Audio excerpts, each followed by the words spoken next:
नमस्कार प्यारे बच्चों। आइए आज हम कक्षा 12वीं विषय भौतिकी के परीक्षा उपयोगी महत्वपूर्ण प्रश्नों पर चर्चा करने वाले हैं। इससे पहले मैंने दो वीडियो भौतिकी विषय के अध्याय 1 और अध्याय 2 को लेकर के बनाया था। उसके बाद मैंने सोचा कि क्यों ना हम ब्लूप्रिंट के हिसाब से प्रश्नों का संग्रह करें। तो उसी को ध्यान में रखते हुए अब जो वीडियोस आएंगे वो चैप्टर वाइज ना हो करके अंक वाइज आएगा। जैसे कि आपको पता है कि आपकी परीक्षा में 1 अंक के प्रश्न आते हैं, 2 अंक के प्रश्न आते हैं, 3 अंक वाले प्रश्न आते हैं, 4 अंक और 5 अंक वाले प्रश्न पूछे जाते हैं। ठीक है, और एक और चीज़ रहता है वहाँ पर न्यूमेरिकल क्वेश्चन। ठीक है, तो हम उसी के हिसाब से बनाएंगे ताकि बहुत ही कम समय में हम सारे प्रश्नों को कवर कर लें। ठीक है, तो हम क्या करेंगे, सबसे पहले आज 1 अंक से संबंधित प्रश्नों पर चर्चा करेंगे जो परीक्षा में आ सकते हैं। उसके बाद 2 अंक से संबंधित, उसके बाद 3 अंक से संबंधित एंड जस्ट 4 अंक, और उसके बाद 5 अंक से संबंधित प्रश्नों पर चर्चा करेंगे जो कि आपके परीक्षा के लिए बहुत ही ज़्यादा इम्पोर्टेंट है और वही सब परीक्षा में पूछे जाएंगे। ठीक है, तो टोटल आपको 6 वीडियोस मिलेगा विषय भौतिकी के अंतर्गत। यदि आप इन प्रश्नों को बहुत अच्छे से तैयारी कर लेते हो तो आप बहुत ही अच्छे अंक यहाँ से अर्जित कर सकते हो। ठीक है, और साथ में ये बताना चाहता हूँ कि चूँकि अभी लॉकडाउन के चलते परीक्षा की जो तिथि है वो स्थगित हो चुकी है। 10th वालों का पता नहीं, आप लोगों का 12वीं वालों का क्या होगा, लेकिन आप उस चीज़ पे ध्यान मत दें। आप घर में रहकर अपनी तैयारी जारी रखें क्योंकि परीक्षा तो होनी ही है और जो परीक्षा लेट से हो रहे उसका आप अच्छे से इस अवसर का लाभ उठाएं। ठीक है, चलिए अब वीडियो को शुरुआत करने से पहले यही कहूँगा कि यदि आप मेरे चैनल के साथ पहली बार जुड़े हैं तो चैनल को सब्सक्राइब कर दीजिएगा, वीडियो को ज़्यादा से ज़्यादा शेयर कीजिएगा ताकि बच्चों को हेल्प मिले, आपके फ्रेंड्स को हेल्प मिले, और साथ ही अगर ये वीडियो अच्छा लगता है तो आप लाइक कीजिएगा। ठीक है, तो आज हम लोग चर्चा करने वाले हैं परीक्षा में पूछे जाने वाले 1 अंक से संबंधित प्रश्नों पर। ठीक है, चलिए शुरुआत करते हैं। तो यहाँ पर जो सबसे पहला जो प्रश्न है वो है आवेश। आवेश का SI मात्रक क्या होता है, आपको लिखना है। आवेश का SI मात्रक लिखिए। ठीक है, प्रश्न दूसरा है मूल आवेश का मान कितना होता है। ये सारे प्रश्न 1 अंक में पूछे जाते हैं, परीक्षा के दृष्टिकोण से बहुत ही इम्पोर्टेंट है। प्रश्न तीसरा है धातु का परावैद्युतांक कितना होता है। एक परावैद्युतांक शब्द है यहाँ पर। ठीक है, वैसे ये अनंत होता है, आपको ध्यान रखना है। प्रश्न चौथा है जल का परावैद्युतांक कितना होता है। तो ये होता है भाई 80.4 होता है। ठीक है, ठीक, प्रश्न 4 हो गया। प्रश्न 5वां है यहाँ पर विद्युत क्षेत्र की तीव्रता का मात्रक, मतलब उसका SI मात्रक लिखना है और उसका आपको बताना है विमीय सूत्र बताना है। क्या क्या मात्रक और विमीय सूत्र बताना है। ठीक, प्रश्न 6वां है वैद्युत द्विध्रुव आघूर्ण का मात्रक और उसका विमीय सूत्र आपको लिखना है।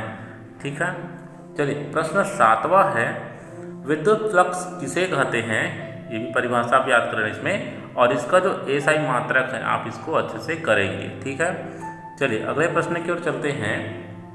प्रश्न 8 है आवेशित गोलीय घोल के अंदर विद्युत क्षेत्र का मान कितना होता है। ठीक है, तो ये होता है 0 होता है। कितना होता है, 0। ठीक है, चलिए अगला प्रश्न है विभव का मात्रक व विमीय सूत्र लिखना है। विभव का आपको क्या लिखना है, मात्रक लिखना है और उसका विमीय सूत्र आपको बताना है। ठीक है, चलिए अगला प्रश्न है निरक्षीय स्थिति में किसी भी बिंदु पर विभव का मान बताइए। तो जो निरक्षीय स्थिति होता है उसमें विभव का मान होता है 0 होता है। ठीक, चलिए अगला प्रश्न है प्रश्न 11वां है धारिता का SI मात्रक व विमीय सूत्र आपको बताना है। क्या बताना है, धारिता का SI मात्रक बताना है और उसका विमीय सूत्र। तो इसका जो SI मात्रक होता है वो फैराड होता है। ठीक है, गोली चालक की धारिता कितनी होती है। तो ये बहुत इंपॉर्टेंट क्वेश्चन है। गोली चालक की आपको धारिता बताना है जो कि होता है उसकी त्रिज्या, उसकी जो त्रिज्या होती है R है ना, उसकी त्रिज्या होती है R, उसका 4πε0 गुना होता है। ठीक है, चलिए प्रश्न 13 पर चलते हैं। पृथ्वी का विभव कितना होता है? क्या चीज? विभव। तो मैं बता देना चाहता हूँ कि पृथ्वी का जो विभव होता है वो अनंत होता है। क्या होता है? अनंत होता है। ठीक है। अगला है भंवर धारा का आपको परिभाषा लिखना है कि भंवर धारा किसे कहते हैं। ठीक है। वीडियो को स्किप ना कीजिएगा क्योंकि बीच बीच में मैं उनके आंसर्स आपको बताऊंगा बहुत सारे सवालों का। अगला प्रश्न है प्रश्न 15, स्वप्रेरकत्व का मात्रक व विमी सूत्र लिखिए। अगली परिभाषा है यहाँ पर स्वप्रेरण। स्वप्रेरण किसे कहते हैं? प्रश्न 16 है स्वप्रेरण किसे कहते हैं। प्रश्न 17 है अन्योन्य प्रेरण किसे कहते हैं। प्रश्न 18 है अन्योन्य प्रेरकत्व का मात्रक व विमी सूत्र लिखिए। ठीक है। प्रश्न 19 है प्रत्यावर्ती धारा का आपको बताना है वर्ग माध्य मूल मान क्या होता है। ठीक। प्रश्न 20 है वाटहीन धारा किसे कहते हैं, ये भी आपको बताना है।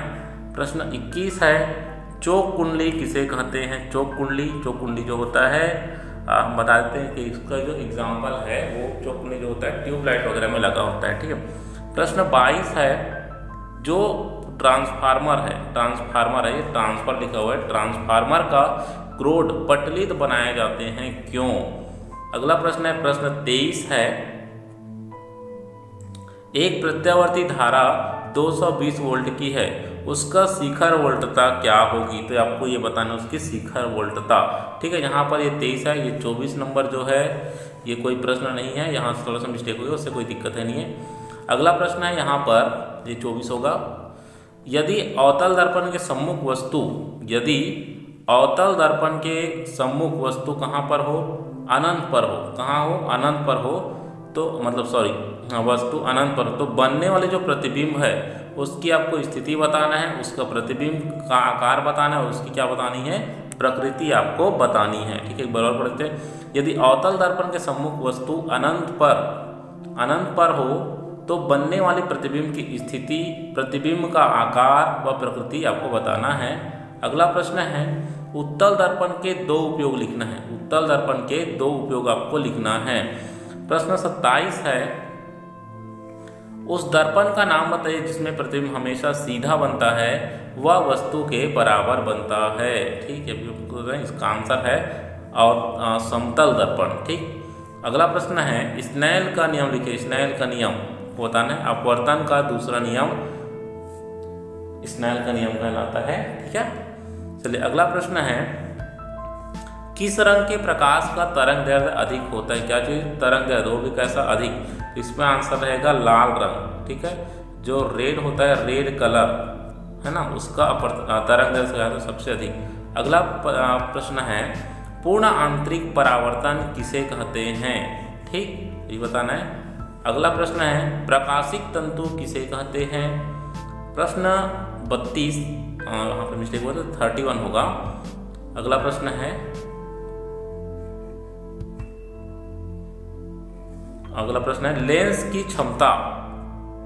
लेंस की क्षमता का मात्रक आपको बताना है। प्रश्न 33 है जल के भीतर वायु का बुलबुला, अगर जल में वायु का बुलबुला मौजूद है तो वो किसकी भांति या कैसा व्यवहार करता है आपको बताना है। प्रश्न 34 है किस रंग के प्रकाश का अपवर्तनांक अधिक होता है। तो बताना है कि किस रंग के प्रकाश का अपवर्तनांक अधिक होता है। तो इसका आंसर रहेगा बैगनी रंग। ठीक है। चलिए अगला प्रश्न है कार्यफलन किसे कहते हैं। ठीक, ये बताना, इसकी परिभाषा लिखना है। प्रकाश विद्युत प्रभाव किसे कहते हैं। प्रश्न 37 है देहली आवृत्ति से आप क्या समझते हैं। प्रश्न 38 है डी ब्रागली तरंग किसे कहते हैं। यही द्रव्य तरंग के नाम से भी परिभाषा आता है।